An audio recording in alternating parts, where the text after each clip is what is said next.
Payagang diniin ni Attorney James Reserva na hindi maaaring maghugas kamay ang palasyo sa issue ng budget at unprogrammed funds. Kasabay ng pagsulpot ng mga ulat na posibleng kasuhan ng plunder sina Speaker Martin Romualdez at Senate President Chis Escudero.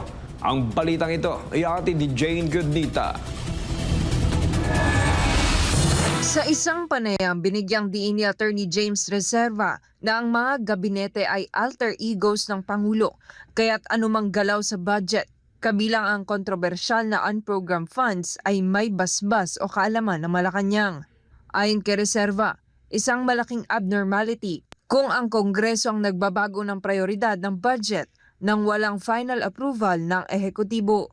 Sinabi din ni Reserva na ang kalikasan na mismo ang nag-expose sa mga ghost projects at substandard na flood control sa Maynila matapos ang mga nagdaang bagyo.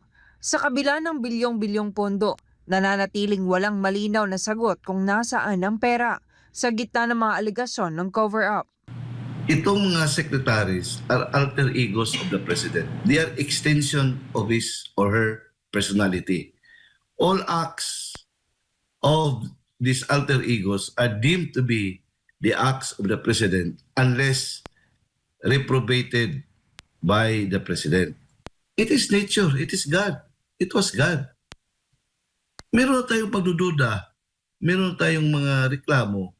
Pero talagang nag-expose dito yung bagyo na nangyayari doon sa Manila na it turns out na ang dami palang pinupunduan. And the president himself who boasted it during the State of the Nation address na meron siyang ilang thousands of flood control projects na ginawa dyan sa Manila area. Pero pagkatapos dyan, nagbaha. Yun na nag-umpisa. So, ang nangyari pala, ghost substandard. So, saan ba napunta ang perang ito? Until now, wala pang clear na kasagutan. Uminit din ang diskusyon sa napabalitang bloodbath sa loob mismo ng kampo ng administrasyon. Ayon kay Reserva, tila nilalaglag na ang mga lider ng Kongreso upang magsilbing ehemplo sa kampanya laban sa graft and corruption. Ito ay matapos i-anunsyo na inihahanda na ang mga kaso laban sa pinsan ng Pangulo na si former Speaker Martin Romualdez at dating Senate President Chis Escudero.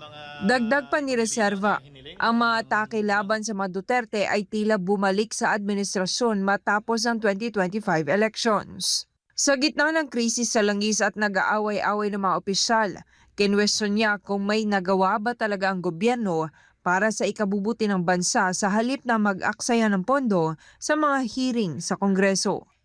Ang pinakamalinaw na nangyari ngayon ay nilaglag siya. At masakit yan because parang kailan lang he was the second most powerful public official in our country. In fact, he was even prepared and projected to become the next, the successor of BBM. Pero ang nangyayari, dahil siguro ay wala siyang political chance of winning, hindi lang siya sinis aside yung kanyang ambisyon, ngayon ay gawin pa siyang trophy para may pakita ang present administration sa taong bayan na seryoso sila sa graft and corruption kasi no less than the first cousin of the president is now in jail.